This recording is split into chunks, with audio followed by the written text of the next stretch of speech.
Welcome to the Positive Sports Podcast. I will be your referee this evening, Ed Montana. Alongside me today, my formerly missing in action, now the ever-present, my brother Alex. Alex, how you doing? Now, if I step into your space, I'm gonna blow the whistle. Don't. You're gonna tee me up. Yes, don't. I'm gonna stay away. Don't cut into my space. I'm gonna. What is it? Wait, I can't. I don't. This is my space. I can't see. This is my space. Don't step into my space, bro. I can't see it. Tweet. Did you watch the Game of Thrones? No, I don't know anything about Game of Good. Thrones. Next topic. Spoiler alert. Hey, stay out of my space. Oh, sorry. I can't get into game. I've never watched it. I don't plan on watching it, and we're not gonna go any more deeper into it. I just don't get all the fuss about an imaginary fantasy type of. I don't know. It's just you know how it is. Every year, Everybody's every different. couple of years, there's a show that Right. kind of captures people, and this year, I guess it's Game of Thrones. Because aren't they like in season 6 or some shit? If you say so, man. I really don't. I know. don't understand how it's going 6 seasons, and I have not heard about it until like this year. I don't know. Have you watched the Avengers? Not yet. but You're gonna wait. You're gonna watch the Avengers? Yeah. Really? Wow, I'm Well, surprised. I mean, Wait, are you gonna watch it while it's out in the theaters? Or are you gonna watch yeah, it like 3 years yeah. from now? when No. it's- We're talking about going to the theater to watch it. Wow, I'm impressed. But here, well, don't be impressed yet. Let's wait until because I heard this thing is like a day long movie, right? Like it's 3 hours. That's a day. That's a day. Yes. Right, that's- to people that don't watch movies at theaters. 3 hours is That's a full day. That's it. That's a full day. Like Fair enough. right. That's I agree. so I don't know. I'm gonna try, but I just don't know that I'm gonna make it. I can't sit in the dark for 3 hours and not fall asleep. I'll tell you what. If it's not good, if it's not action packed in the first 30 seconds, I'm fucked. We don't have too many Hey, things in stay out of common. my space. Sorry.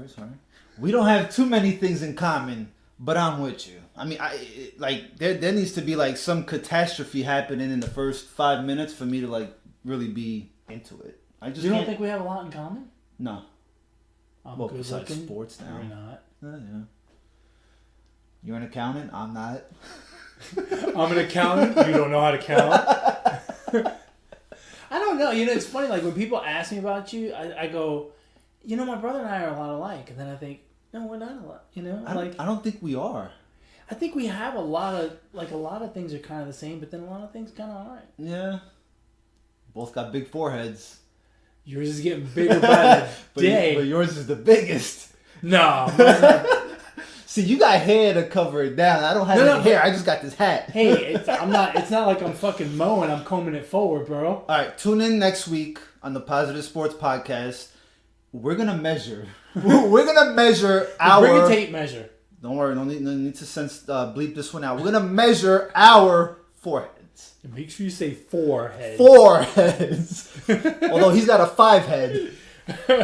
I saw that on a tweet, and it was about a woman, which I kind of felt bad, but her hairline started back here. It was terrible. That's terrible. Man, you might as well. I mean, you just slap on. It depends on where we measure your forehead. If we start in the middle, you got that widow's peak that makes your forehead look small. But if you go to the sides, especially on one which side? yeah, you got one side. It's just running. It looks like a runway. Like You're not too far behind, bro. You can land a plane Okay, on the that best thing. way, to Take the average. Yeah, that's what we'll do. JFK ain't got nothing on me. That's what we'll average. Left, right, middle. No, we're gonna shave our heads to make sure that no excessive hair gets in the way of I'll tell you what. the right marking. I need a haircut. I'm about to shave it all off because my hair's been really Straight unruly. edge. No, not like that. Not I'm like just that? gonna run clippers over it.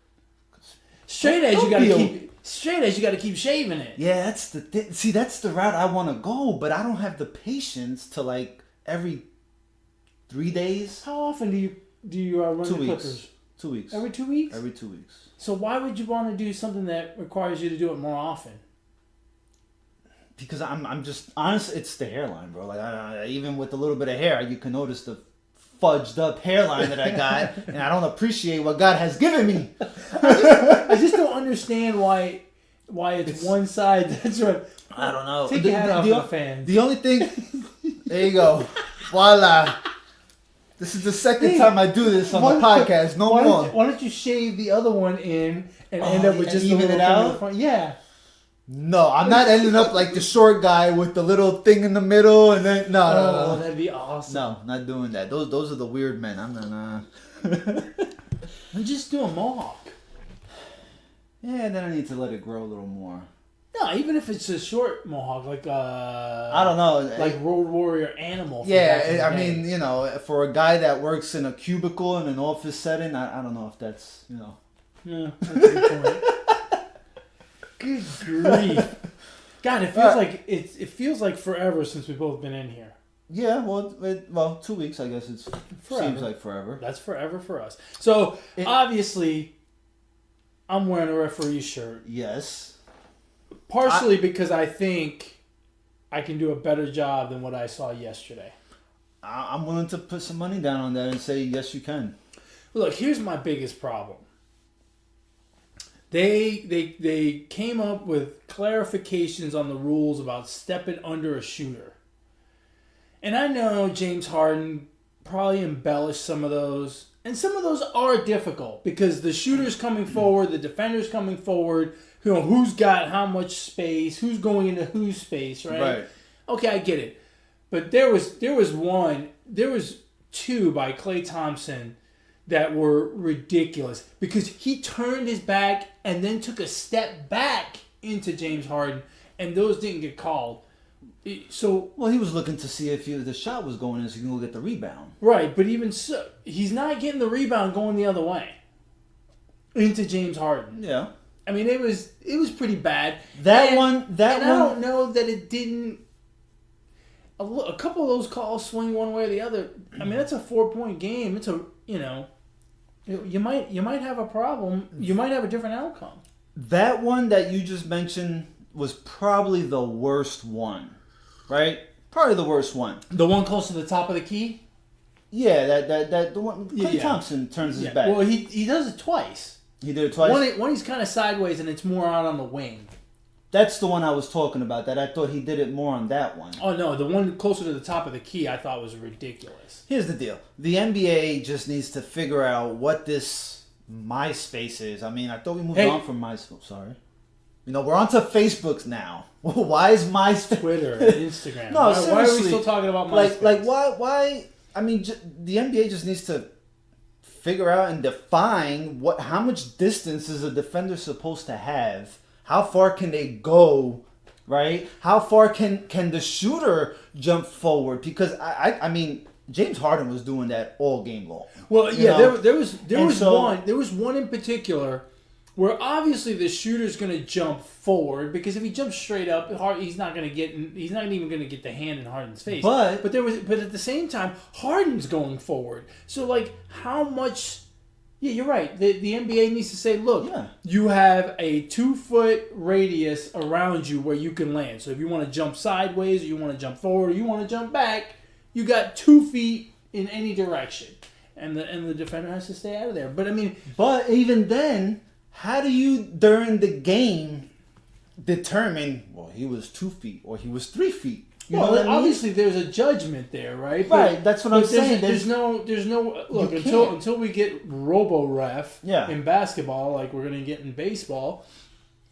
There's nothing you can do about it. I just think, but something has to be said because on those calls, the ones that I have a problem with, the ones that I find really unacceptable are the 2 Klay Thompson ones because he takes an additional step after he lands. So in one of them, he jumps forward kind of sideways, turns his back, and takes another step back into where Harden's going to land. So, and Harden jumped straight up on that one. Okay, but I mean, on the majority of yesterday and during the season, I mean, I think we can agree. A shooter's job is not to look for a foul, is to shoot the ball and not jump forward. I mean, I don't remember getting taught jumping forward while doing a jump shot. So Depending on how far away I am, so like if I'm outside of the paint, if I'm outside of that little restricted area, I'm looking for a foul because I can't make it. It's too far. Yeah, but no, seriously, I think that has ruined kind of what the NBA, and we're seeing that now because this is an excellent second round matchup, and I think it's a shame that what's being talked about is the refs, and now the second game. Oh my God! The Warriors are gonna have to come out 20-0 because they're gonna get everything called, and it's not fair. It's not fair to either team. We're not getting what the Rockets and the Warriors should be giving us. You know what I'm saying? And quite frankly, I think yesterday's game kind of devolved into a complaint fest on both sides. Both sides, both sides, because it was ridiculous the amount of griping that was going on from both sides, and it made the game worse. If you look at that game, if that's a regular season game, sorry I touched you, that's a foul. If that's a regular season game and you don't see the uniforms, if there's just a team in black jerseys and a team in white jerseys, no one watches that game because it was terrible basketball. The only reason you watched it's because it was the Warriors and the Rockets. There's been a little bit of yammering going on between them, and it's in the playoffs. Otherwise, no one watches that game last night. And it's a damn shame because we This has potential for 7 games. Oh, yeah. And we're getting this. I feel like we're getting the series way too early, but it's just the way it played out. And I mean, if the refs are gonna control the rest of this series, then honestly, I don't want to watch much of it. I mean, it's and on top of that, let's not forget it was a 4-point game. The Rockets had their chances, shot a boatload of free throws, and they're the ones that are complaining a lot. I mean, they complained a lot. Oh, it was ridiculous. The amount of whining that went on yesterday was ridiculous. The game took like 3 hours because it was whistles galore. They took like 40-something threes. They took a lot more threes than the Warriors took. Made less. They took a lot more I don't know about a lot more, but they took more free throws. Yes, they did. So I mean, their chances were there. The stat at halftime is they were shooting 38% from the field, and yet they were tied at the half. Yeah. So the Rockets at halftime really, if anyone is kind of to blame aside from the referees,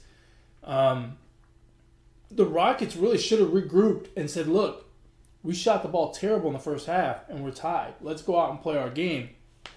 And who knows, maybe they steal that game in Golden State. And the other thing that's a shame about this whole foul and the complaining and the trash, not only did it make the game trash, but it really overshadows what an incredible run, and I know it's only 3 or 4 games, but Kevin Durant is just insane.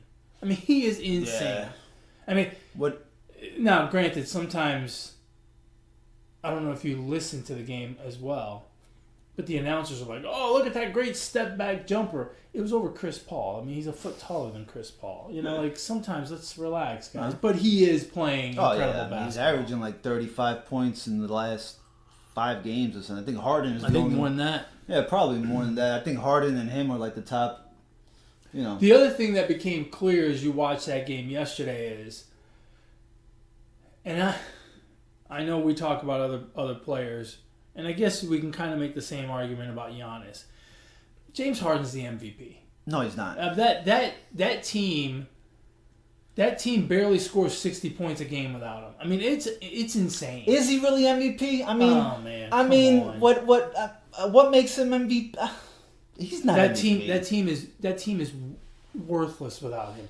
The amount. So we're not taking playoffs into account, right? Hold on a second. But seriously, A, the guy scores a ton, and B, the amount of attention he gets and still makes baskets. I mean, it's ridiculous. I can't respect Harden. He's a shooter, but looks for the foul before making the shot. Some of those shots that he took yesterday, he was looking for the foul. He was looking for the foul. Yeah. I mean, they weren't even close. So, again, I've said it plenty of times. I don't think he does it all the time. if you watch the game closely yesterday, I think he did that. A lot of times when he does that, it's when he feels he didn't get the previous call because he thinks he's going to get it no matter what. And in my opinion, he's looking for a 4-point play. But during the season, he does it nonstop. He looks for a foul on every single play. He looks like he's swimming in the air. No, I'm serious. His arms are flailing around. Yeah, sometimes. he looks for a foul every time, and until James Harden shows me that he can get over the hump in the playoffs, then I'll give him his props. But until then, he's taking a team. He's taking a team with very little help. Yeah, but it doesn't stop in the regular season. It keeps going, and he had a chance to they really went to the conference finals. Yeah, and he shot 1 for 11, so he had one a chance. game. But he had a chance to take the team in the pivotal game to the championship when he had the Warriors on the ropes and he came up short. The one guy he had to help him was sitting on the bench in street clothes. But during the season he's carrying the team by himself. But it's Alex. You know as well as I do. The season is completely different. His style of play, and Kobe Bryant already said it, the second best. Greatest player of all time. He already said it. That style of play just doesn't win. Accompany that by D'Antoni, who just is not a coach of adjustments and a defensive coach. It's not going to win you a championship, it's not going to get him out of the second round. If somehow he gets Kevin Durant to come to Houston, the Rockets go to the finals. I don't know. I mean. Possibly. Let's look. I don't know. Look, the only guy who takes a team of not very good complementary players to the finals is LeBron James, who's one of the greatest players ever. Right? People like to put him in the category with Michael Jordan. So, as great as Kevin Durant is, he's got a lot of help. Yeah. I still. He also had Russell Westbrook in OKC. Kevin Durant. Yeah. And James Harden. And they couldn't make it. I don't know. They did make it, but they lost, right? Yeah, they didn't make the final. Against the Heat. Did they make the finals? Against the Heat, yeah, they made the finals that year. Well, see, there you go. Their first one. See, if Harden can get a little help, I would love to see. Wait a second. I would kind of like to see Harden go back to OKC and have him and Westbrook and Paul George. That'd be fantastic. I have a sneaky feeling that Kevin Durant and the Thunder are going to be in talks. I'm pretty sure. Look, I think everyone's going to talk. No, not everyone. The Timberwolves are not going to talk to Kevin Durant. Before we get off the whole Rockets Warriors series, can you just see fans in Memphis just pulling their hair out, thinking about these two, all the national attention on these two teams? Because most of the country kind of dislikes the Warriors because they've become this juggernaut, right? And most of the country kind of dislikes Harden because of the whole trying to get a foul call thing. And there's fans in Detroit, teams that are not very good, Detroit and Memphis, and all going. Could there be anything worse than these two teams complaining about fouls? Seriously. Did you see the tweet by Rudy Gobert from the Jazz? No. He said, "I wish they would have let us guard James Harden like that." Yeah, it's really a shame, man, that the referees are controlling the topic. Yeah, are the topic, But who do you think wins the series? Oh, the Warriors. Easily the Warriors. Yeah. I just don't... The Warriors. Yeah, Warriors in whatever. You don't have very many choices. It's 4, 5, 6, the Warriors win. I don't think... Do you think it goes 7? Now, you don't think Eric Gordon is a decent complementary player? Do you think Chris Paul, PJ Tucker, Capella... Chris Paul has lost it. He is... Where did he come from as being the biggest? He was a bigger complainer yesterday than he was. Then Draymond Green. Hey, don't touch me. Sorry. And is he going to get suspended because he bumped the ref? I don't think. No. Why not though? I think that's a fair question. He bumped the ref. I don't. The way he was kind of walking, it didn't look like he meant to bump into him.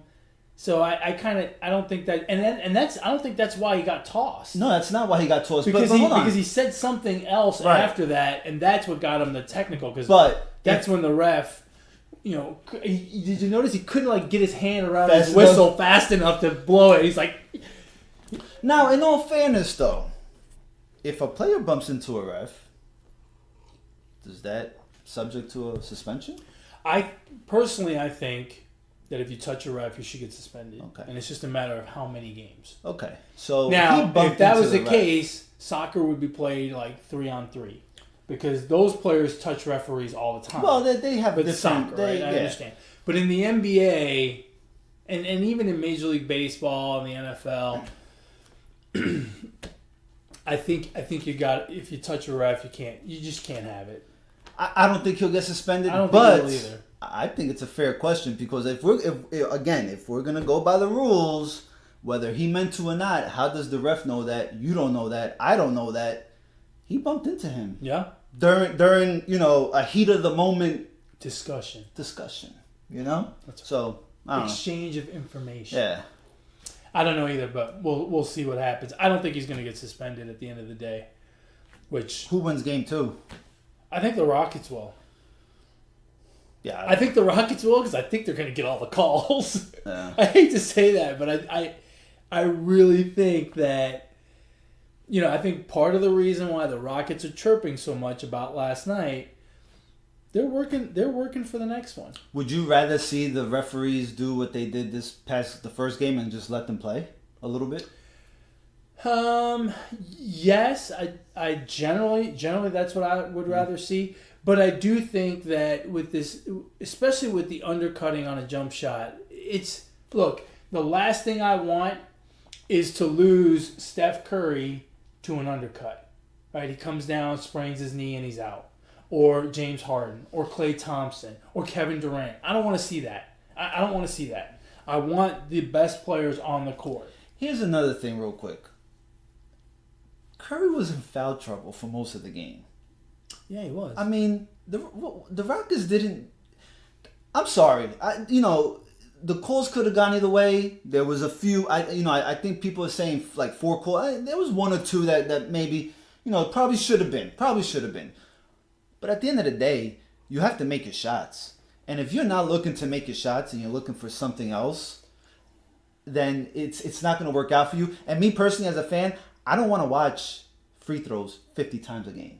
I mean, that just to me is just not basketball. That really goes. When you watch the Rockets, you watch a lot of free throws. Right. They get to the line a lot. And the other thing they need to figure out, the NBA, is these shooters.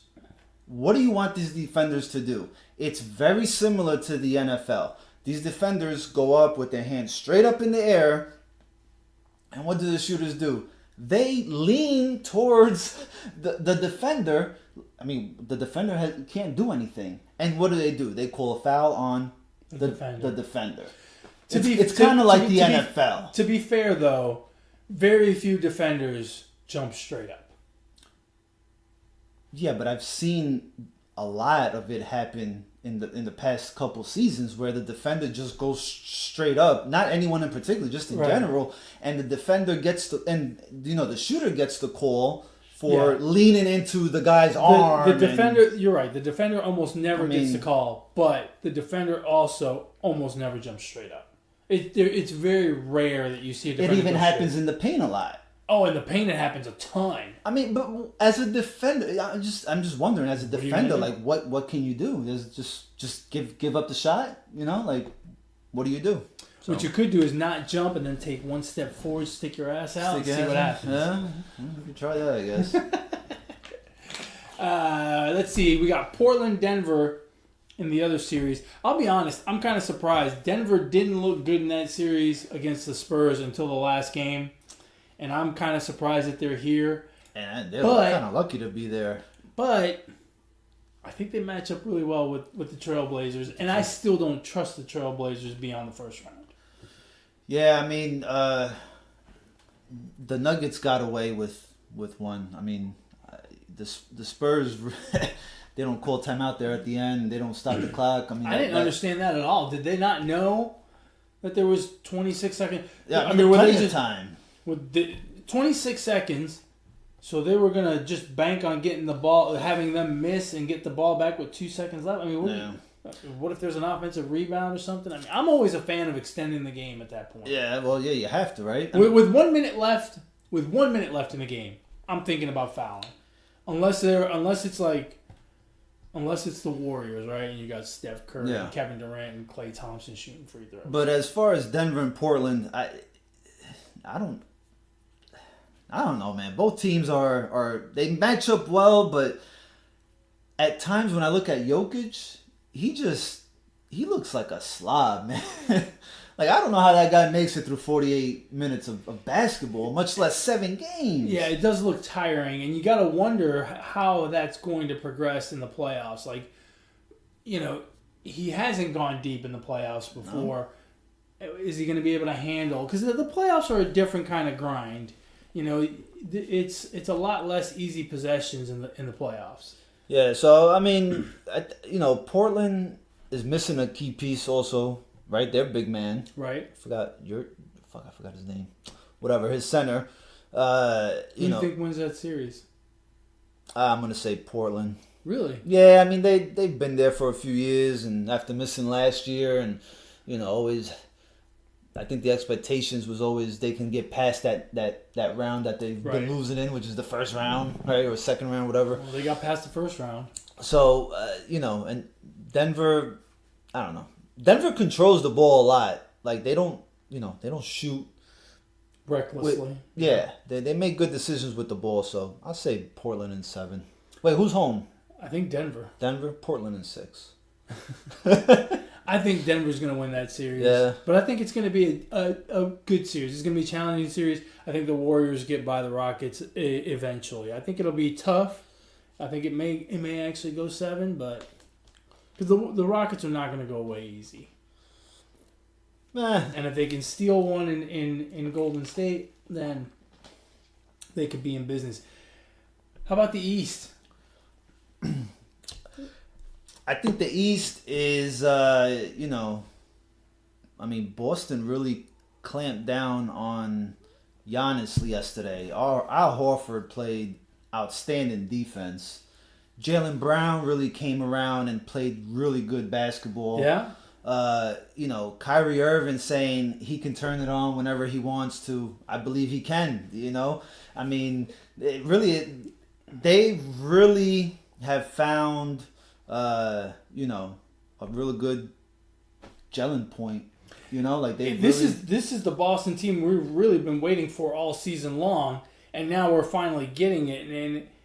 But people are gonna say, well, you played the Pacers and they were without Oladipo. Well, you played the Bucks and all they have is the Greek Freak. Well, but that's not true, right? Because we know Milwaukee's got Middleton and Bledsoe. God, the name always escapes me. They've got Middleton and Bledsoe. They had the best record in the East. They're not a slouch. I mean, I understand people saying that about Indiana.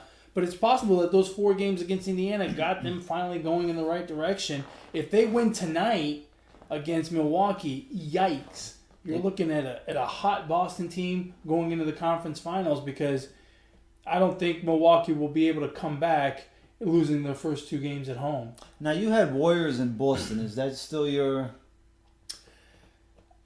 was that before the season? Or that was our preview. Right. Yeah, I'm going to stick to it.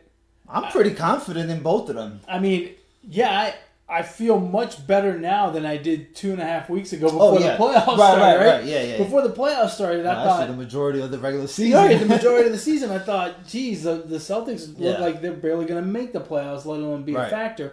But now, sure, Toronto or Philadelphia will be a tough matchup for Boston, but it's the conference finals. It's supposed to be tough. But I don't see any reason why Boston couldn't beat either one of those 2 teams. And again, if they manage to win tonight against Milwaukee and put them in an 0-2 hole, it's going to be tough to beat them 4 out of the next 5 games.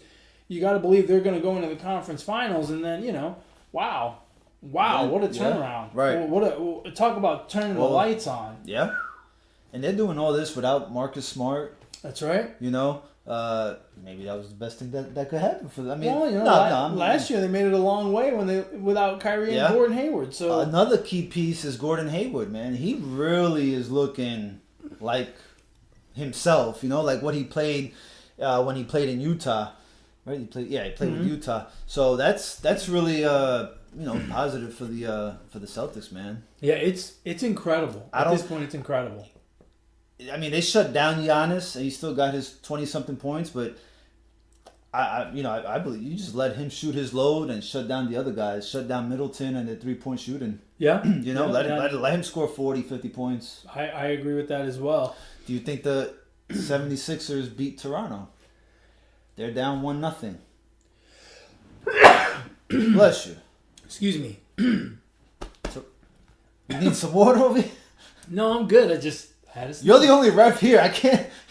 I need you to control this. Yeah, but Control your coffee. stay out of my space. Stay out of my space before I sneeze on you. 76ers don't stand a chance. That Just first say it. I had more hope for the Sixers before the series started. That first game really gave me pause. I can't believe that I'm going to change my pick after one game, but Might come back to haunt you. You sure you want to do that? just all of a sudden, the Sixers look like they can't. And not only do the Sixers not look like they can handle it, but Kawhi Leonard looks better than ever. Like he's a different version of himself now that the playoffs have started. It seems like. Well, he had load management during the season. And maybe that's what it is. I don't know, but that first game, yikes. Yeah, I mean, Kind of scares me for the Sixers. If you're a Sixers fan, I didn't give the Sixers much of a chance. I mean, now and Embiid might be questionable tonight he's got gas problems. don't we all? I don't fucking believe that. It's his knee. It's got to be his knee, man. I mean, that team's going to go as far as Embiid takes him, unfortunately. And it's a shame because they have two other good shooters that can get to the basket, kind of create points in Butler and Harris. I think Toronto's going to be too much. And the Sixers have no bench, man. I've said it all season. They don't have a bench, and they like to shoot a lot of three-pointers. The Sixers were one of the top scoring teams in the league, but they get a lot of those points from shooting threes. And again, if kind of like the Rockets, you live by the three, you die by the three. You could be hot and make 40% of them, or you could be cold and make 20%, and that's a big swing. It's a big problem. Yeah, so Toronto's looking good in that series to me. We'll see how it shakes out, but I hope at the very least the Sixers come back and win tonight and make it a series. And because look, I want to see all 7 games. All series go 7. Well, and here's the thing. I complained a lot during the first round.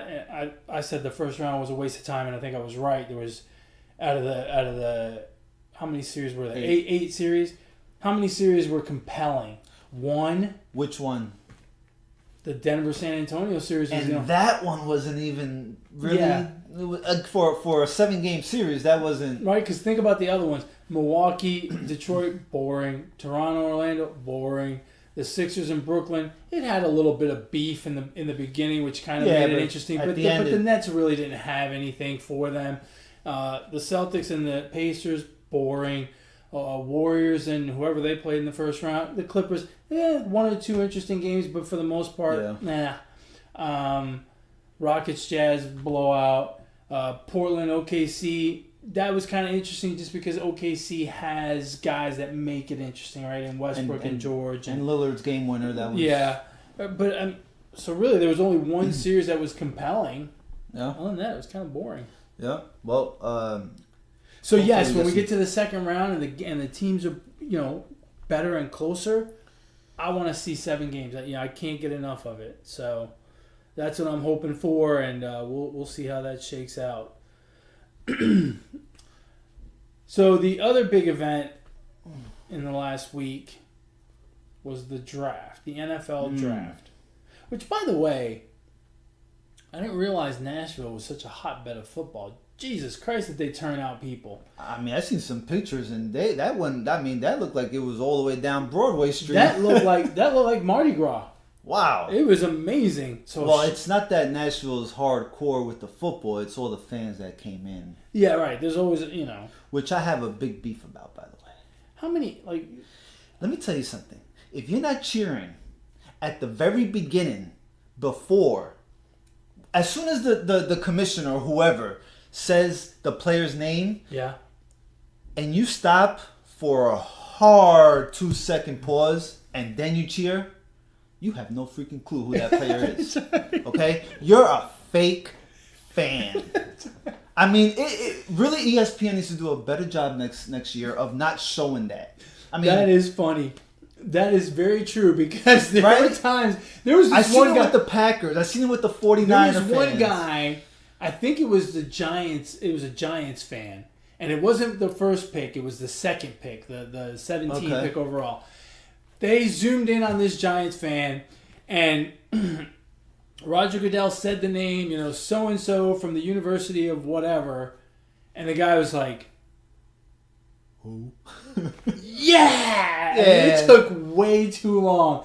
Like he was flipping through his mental Rolodex Right. of college football players, of And which he knows 3. And then he figured out, oh, I got to cheer. I have the team jersey on. Yeah, well, screw it. The Giants took him. Yeah. Yeah, that's the only thing that really annoyed me.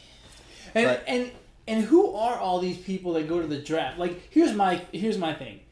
Unless you go to every single home game, right?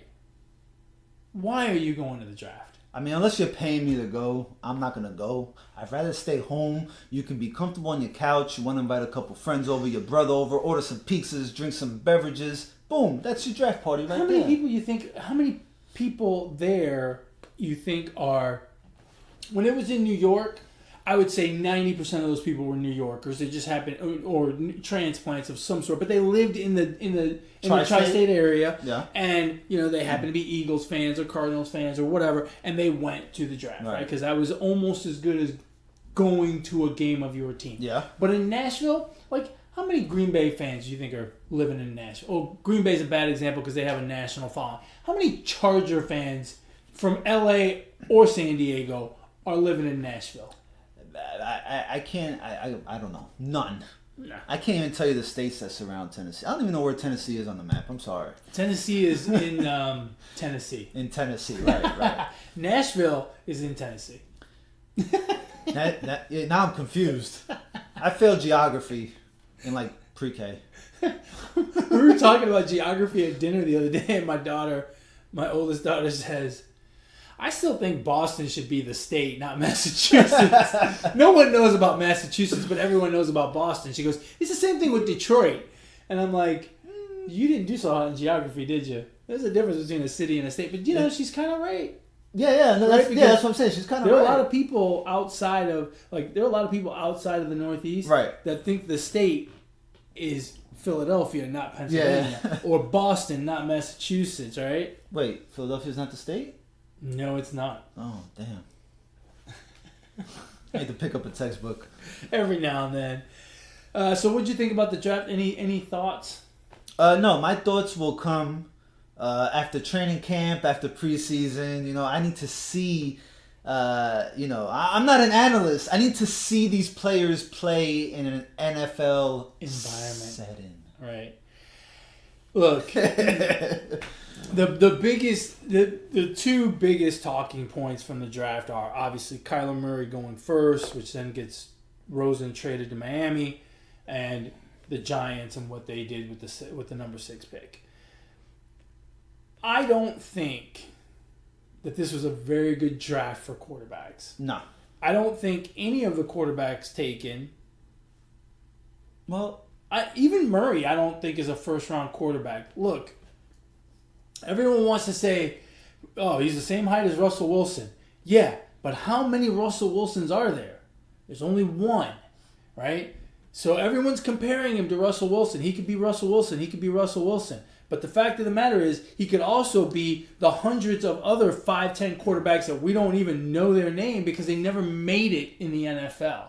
So I think it's a bit of a faulty comparison. The only thing that I think helps Kyler Murray where he might be successful as a 5'10 quarterback in the NFL is he has a cannon for an arm, right? He's a baseball player. So was Russell Wilson. Okay, great. But, we've also seen guys with cannons flop, right? Ryan Leaf had a cannon. Jamarcus Russell could throw a football 70 yards sitting on his ass. Right. How good did that turn out? So, While drunk off cough syrup. Yeah, of Caesar. So, how far will that take you? Yeah. And, granted, it's a different situation for him than it was for those other guys because he's going into a situation with a quarterback offensive guru in Cliff or Kyle? Kyle Kingsbury. Kingsbury. Cliff Kingsbury. Coach Kingsbury. Cliff Kingsbury. Coach Kingsbury. But here's the other caveat with that. Guy's got 0 NFL experience. Yeah. So I thought it was a ballsy move by Arizona. So who do you think they should have taken? But one that we eventually could call a complete disaster. I Who don't do you think know. they should have I don't know. I think this draft was chock full of defensive players that are going to make an impact right away. Yeah. And there are a lot of good guys out there defensively. Yeah. And I understand Arizona, sees a guy and they think he's the franchise. I get why they did it, but geez, I don't know. And as far as the rest of the quarterbacks, I don't think any of those quarterbacks were first-round quarterbacks. But that's not what the scouts and Mel Kiper and everybody is saying. Everybody's saying, man, these are the top 5 quarterbacks of this draft class. Greer. Well, but hold on. There's a difference between the top 5 quarterbacks of this class and quarterbacks that should have gone in the first round. Right, but you go by needs. And if yes you, and no. If you need a quarterback, the most important position in football, hands right down, right, and you have the number 6 pick, and you have your guy. Up to this point, you've done all the homework possible. You've met with the guy, you had dinner, you took their dogs for a walk. You did everything with this prospect, right? You've done your homework, not only with who you draft, but numerous other guys. Right. So, if you have a chance to take your guy at 7, 6, 5, 1, then you got to take him, regardless of what the norm is. We're so used to the norm that when something like this happens, is like, oh my God. Here's the thing, and this is where my problem lies with the Giants and their pick at 6. The draft is as much about value as it is about talent. So, I'll give you an example. Let's say you're a quarterback. Let's say you're a decent quarterback. No one was going to pick you in the first 3 rounds. But for some reason, right, the Denver Broncos saw something in you that makes them think, this kid's going to be good. But no one else thinks he's a top 3 in the top 3 rounds. Why would you take him at 11 or whatever the Broncos pick was? Mm-hmm. You can get something else, right? You can get a defensive player, or you can trade back and get more picks. That was my problem with the Giants. The Giants could have picked up Jones at 17. They could have picked him up at 29 when they made the trade with Seattle. I think Jones would have been available at both of those spots. And instead, you took him at 6, and you passed on some really good defensive talent. You passed on a Devin Bush. You passed on a Josh Allen. You passed on an Ed Oliver. Guys that I think could potentially be game changers on the defensive side of the ball, where you also have needs. And you still... I'm not saying that Daniel Jones is a bust. I'm not saying that Daniel Jones is going to suck.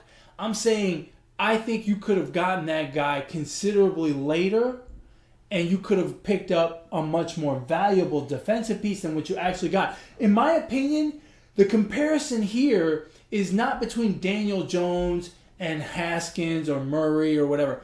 To me, the comparison is between who you would have picked at 6 defensively, let's just say Josh Allen, and who you actually got at 17. Who was that guy? I forget his name.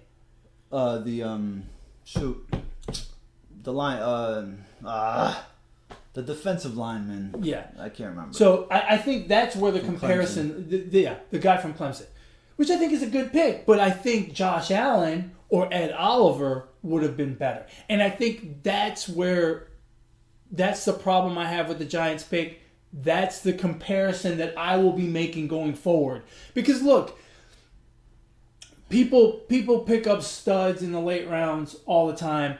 People pick up garbage in the first round all the time, right? It happens. You know, these kids are 20, 21, 22 years old, and stuff happens in their lives, and they don't pan out, or stuff, they find the right coach, and all of a sudden they blossom into stars, right? Who knows? So to me, it's not a Daniel Jones thing. It's a, what did you pass up defensively? That's my problem. And if you thought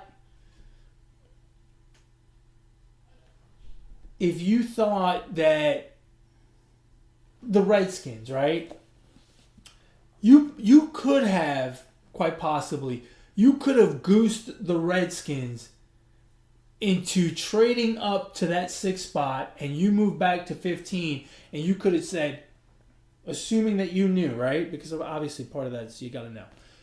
Assuming you knew that the Redskins were hot after Haskins, you start chirping about how great you think Haskins is, and maybe you could have made that trade to go back to 15, pick up an additional pick or next year's pick or whatever, right? You gotten some value for that 6th pick and still got your guy at 15. But he might not have been there at 15. Right, no. He could have gone at 10 where the Broncos traded back as soon as Jones got picked. And I don't have any freaking sources. I don't know. But I'm just saying it's a coincidence that Jones gets picked up and the Broncos trade the number 10 pick to Pittsburgh. So there's no guarantee that Jones would have been there, regardless. There's no guarantees. There's no guarantees in anything, for sure. Okay, then that's it then. If you have the number 6 pick and you're going for a quarterback and you know that you want this particular quarterback, hands down, you have to take it. You have to take him. Have to.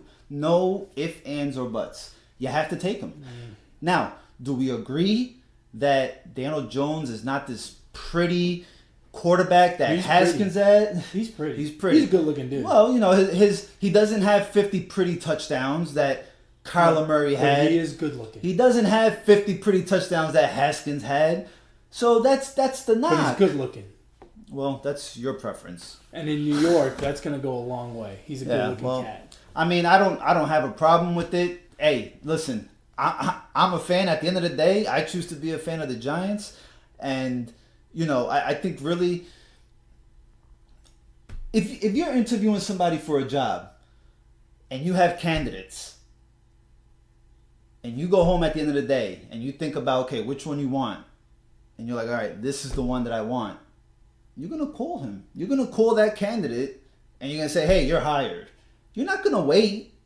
As soon as you know who you want to hire, you're going to go hire him. You're not going to wait an extra day to play that type of game. There's no redos in drafts, As someone who has hired people, I've interviewed people, right? Mm-hmm. And I've had 3 candidates, and I've had 2 that were pretty close. Right. And, I always go through a recruiter, and the recruiter tells me, yeah, but this one guy, he's got several offers on the table. And I'm like, okay, I've got another choice, right?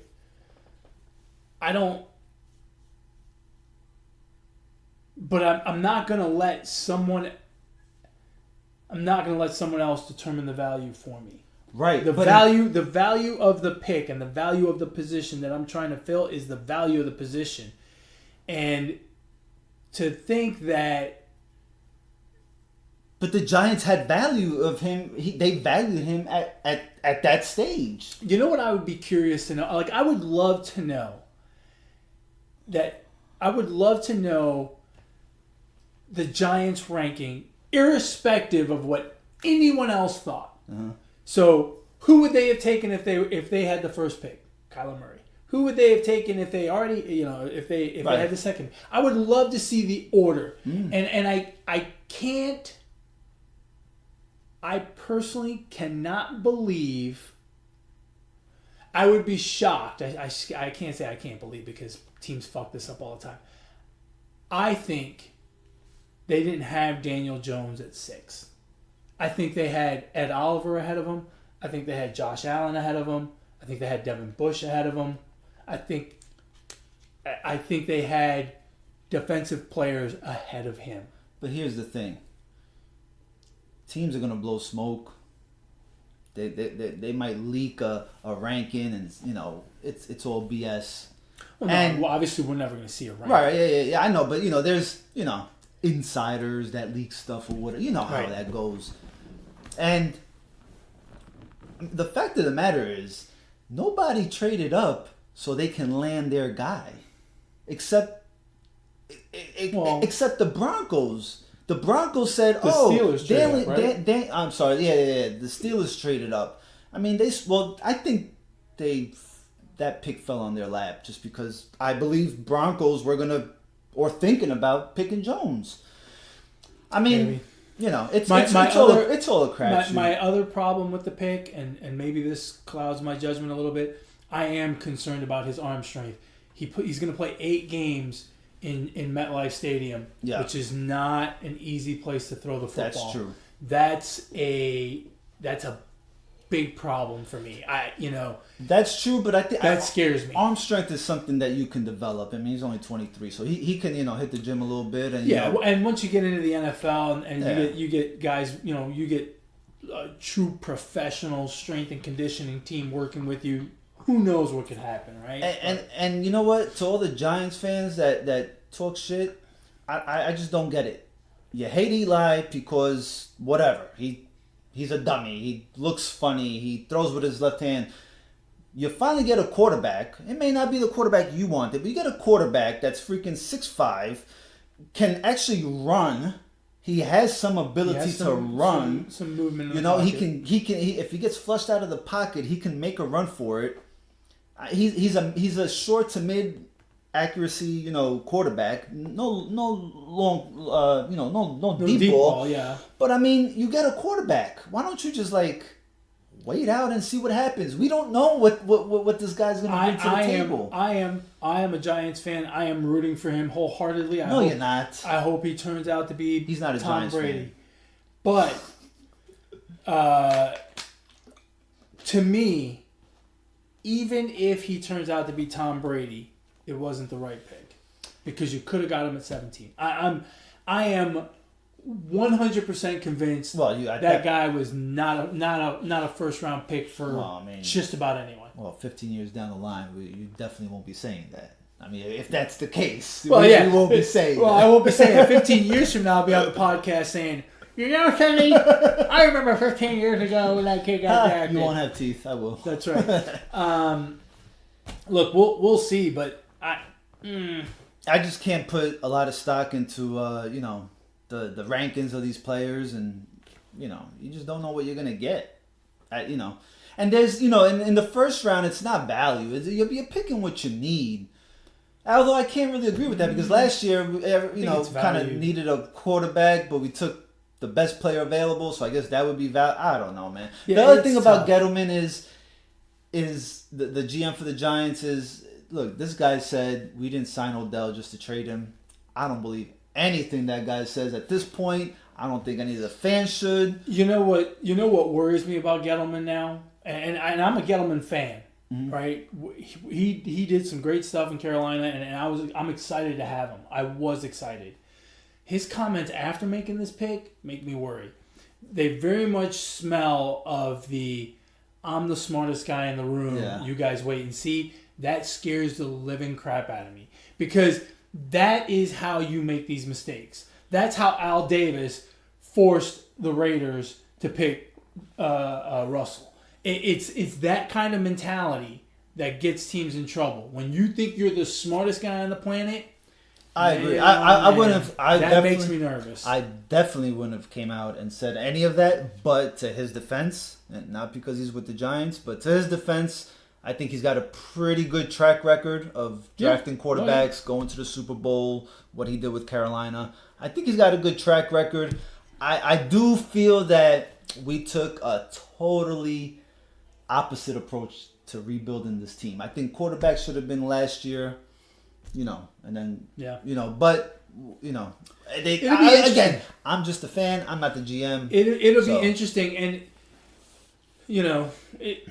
it's going to be tough for that kid because he's coming in already with a strike against him. I think the fan base is not happy. Now, the one thing that may be really good for him is if Eli survives this year health wise, he may not play this year. Right. People kind of this whole thing will kind of die down a little bit, and then he can take the reins the year after and be the quarterback that everyone wants him to be. But God forbid Eli goes down in the first 3 games and this kid's got to come in. It's going to be a tough crowd. There's going to be a lot of criticism, and it's going to be a lot of heat. And New York has a way of chewing players up, spitting them But out. he's not going to be a bust if he fails. He's not going to be a bust because nobody expected him to be drafted this high. So he's not a bust. If he doesn't turn out to be the successor to Eli Manning and be good, It'll be all on Gettleman. he will be a bust. He Because- won't. No, he will because you picked him 6. But did you expect him to? That's not the point. No, yes. You picked him at 6. If he doesn't perform, he's a bust. But he's not a bust because he wasn't the best quarterback in this class. He's not a bust. Alex, go back and look at every single quarterback that's been picked in the top 6. Jamarcus Russell. And if he didn't turn Was out to Jamarcus be, Russell? Hold on a second. Wait. Hold on a No. second. Was he Hold on. projected? He was projected to go number 1. Hold Ryan on. Leaf projected to go number 1. Hold on a second, Alex. If you go back and look at quarterbacks picked in the first 6 picks, if they ended up being a bust, if they ended up not being good, they're a bust. If you get picked that high, whether people thought you were that kind of material or not, the fact that you got picked that high and you don't make it, you're a bust. No one thought David Carr should be the number 1 pick overall, but he was. And they put him behind an offensive line on an expansion team that was about as solid as Swiss cheese. And what do we think of David Carr? We think bust. I think of him as a Super Bowl champion. To be quite honest with The you. best clipboard carrying Super Bowl. It's a. Yeah, I wouldn't. I feel bad. I kind of feel bad for Daniel Jones because he's being put in a very difficult spot. If he has to take the reins this year, unless it's at the very end of the year, but if he has to take the reins in the first 3 or 4 games of the season, and he struggles, it's going to be a tough road for him. And Well, I don't think I feel for him. I don't think he should be classified as a bust. Arizona now taking a quarterback, trading away Rosen. Now that smells like you put all your baskets I'll go one step further. on Murray. I'll go one step further. If Haskins doesn't pan out in Washington, people are going to say he's a bust. Yeah. You draft a quarterback. You know how it is, Alex, in the NFL.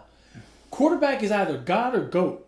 There's no in between, right? Right, yeah. If the team wins, it's because the quarterback's great. If the team loses, it's because the quarterback sucks. It's never, I shouldn't say never. There are some isolated examples otherwise. But for the most part, man, it's the quarterback gets all the credit. The quarterback gets all the heat. And it doesn't matter what's around. See, him I and all don't. that I don't stuff. think this will be on Giants fans. I don't think this will be on Daniel Jones. This will be on Gettleman, and Gettleman will just be Oh, fired. it's a package deal now. No, you can't put this on Jones. I'm not saying I put it on Jones, but I'm saying that's I the way didn't it's going say to come you. across. In general, people are gonna. I think they're going to. I think if he's not successful, they're going to blast him and Gettleman. Yeah, And possibly. Gettleman, this pick could be Gettleman's job. Scary. Yeah.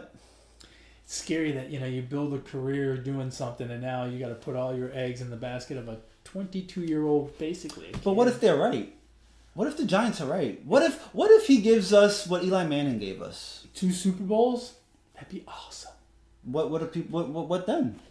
Well, then it's going to further the legend of how much of a genius Gettleman is at building teams, and Daniel Jones will be talked about as one of the greatest quarterbacks ever, along with Eli Manning and Peyton Manning and all the other 2-time Super Bowl winners. And analysts don't know what they're talking about then. And No, I fans didn't say fans don't know what they're talking Well, about fans, either. fans never know what they're talking about. So, I mean... That's how you and I have a show. Yeah. I know what I'm talking about. I don't know about you. No, I mean, that's, the fans never know what they're talking about. I mean, that's just the nature of the beast. Yeah. But with the analyst thing, I mean, it's like I mentioned the comment I made earlier. You'll find diamonds in the 4th round, and you'll find coal in the 1st round. Right, mean, but there are fans that follow those mock drafts, and Oh, yeah. I mean, you know what I'm saying? So it's like that shit. There's a reason why Mel Kiper has mock draft 3.0 because it's always changing. It's always changing. For 6 months, the draft stock of these players is changing. So nobody freaking knows. Yeah, I just don't get At it. the end of the day, Who are we to say, or who is Mel Kiper to say, Dave Gettleman doesn't know what he's doing and, well, made this pick? those guys follow it, 10,000 times closer than you and I do. I guess. They watch a lot of tape. They break a lot of stuff down. They know a lot of trends. I mean, Mel Kiper's been doing this. People have been listening to Mel Kiper for years for a reason. He Yeah, knows- I don't listen he to kno- none of them. He knows something. The only time I really read about these prospects, like once they get drafted, that's when I start reading about them because I really don't, I don't care to watch them play college football. Like I don't. It doesn't impress me that Haskins threw 50 touchdowns on a 5-star recruit team like Ohio State. It just doesn't impress me. I'm sorry, it just doesn't. And now that once they get to the NBA, to the NFL, and just to see how they're working out and their preseason games. I don't watch preseason games. I just read about them. Then I can kind of gauge and say, okay, well, this guy's this or whatever. But this is one of the worst times of the year to really break down what these teams, got. Yeah, you're right. At the end of the day, you won't know until you get them on a field with NFL talent and NFL coaches and NFL strength and conditioning people and all that jazz, and we'll see how it all shakes out.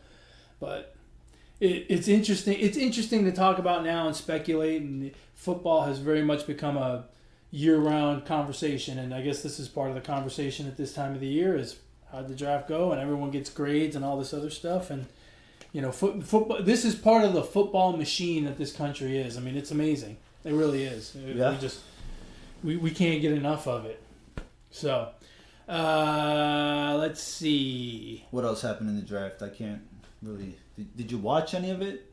I watched a little bit, Just the first round? mostly the first round. Yeah, because I like to see the guys in their cool suits and stuff. But by the 20th pick, they stopped coming out. Well, they're Right? not there. Yeah, they're not there. They're not there. They invite.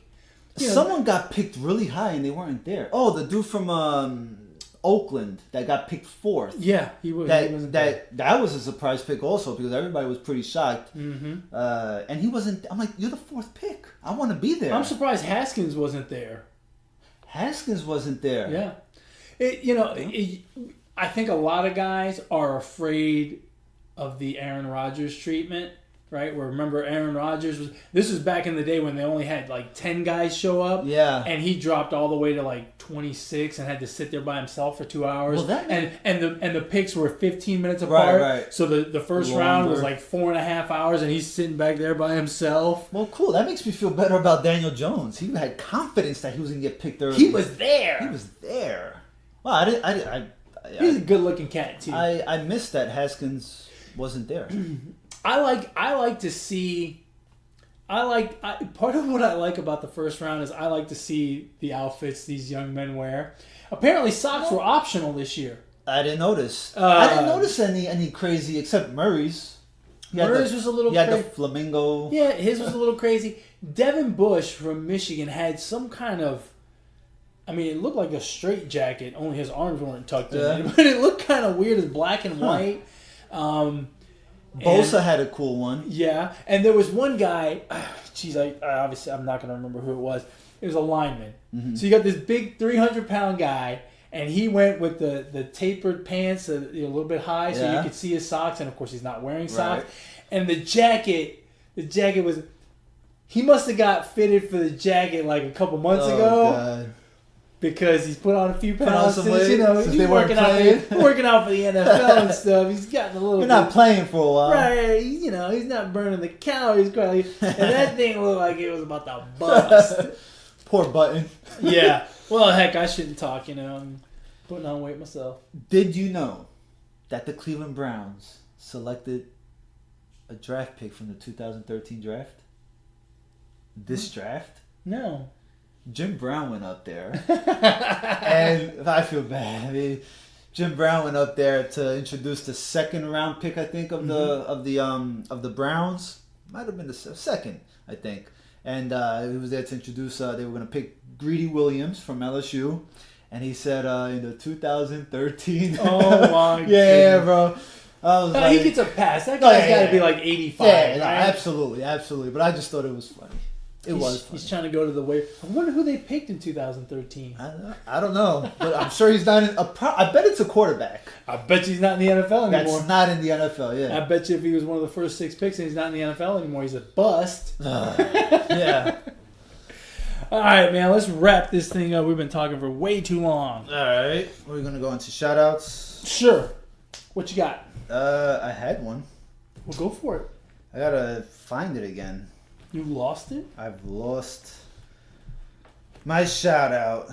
Shit, hold on, I got it. Hold on, folks. I'm holding on. In the meantime, if you want to reach out to the show and talk to us about the NBA playoffs, the NFL draft, baseball, whatever, you can reach the show via email at positivesports10@gmail.com. Positivesports10@gmail.com. If you want to get a hold of me, you can reach out to me on Twitter at eMontana21.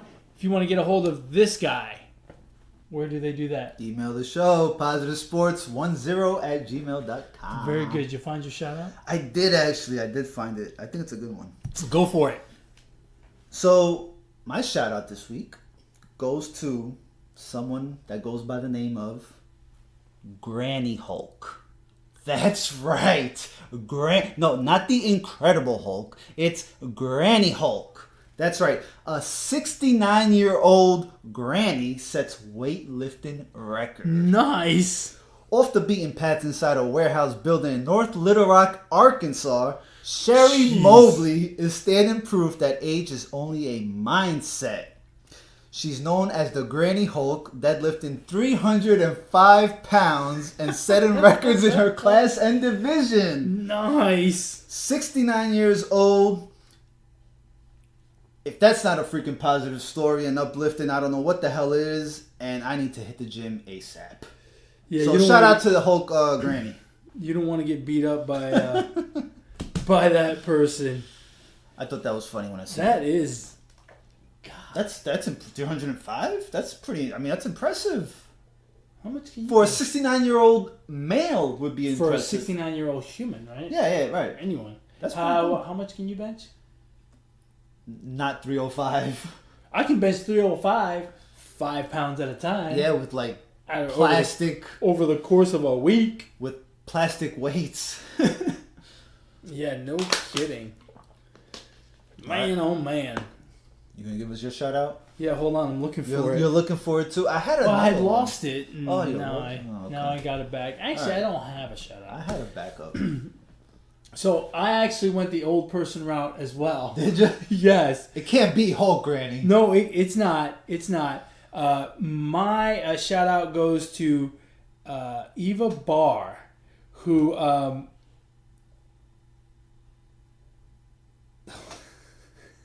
I didn't realize this. Eva or Eva? Iva. Iva. Iva? I want a bar. Iva Barr. Iva Barr. She was the oldest finisher at the London Marathon on Sunday. Oh boy, how old? 88 years old. Jeez. In a cool 6 hours and change. That's pretty good. 6 hours? Yeah, she ran it.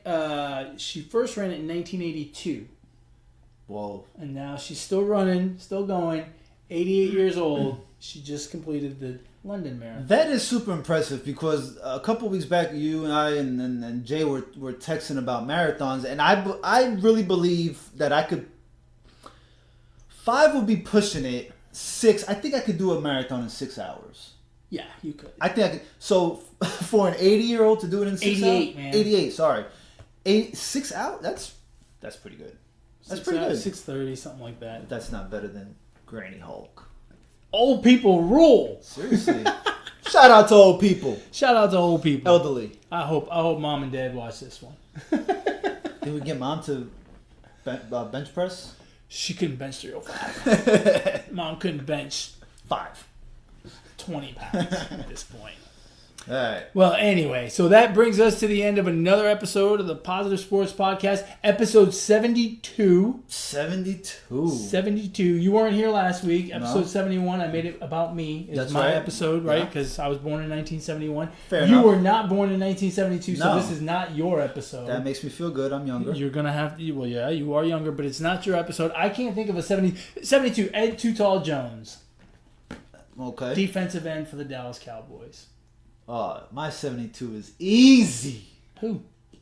Once a giant, always a giant. O.C. Umenora. Is that the guy that blew his hand off playing with fireworks? No, that was JPP. Oh, that's right. Jean-Paul Pierre. Don't play with fireworks, kids. Well, great. If you want to catch the show, make sure you like, subscribe, comment on YouTube, iTunes, Google Play, Podbean, whatever platform you choose to get your podcast experience. And with that, folks, we've come to the end of episode 72 of the Positive Sports Podcast. As always, folks, ignore the negativity. Be the positivity. Peace.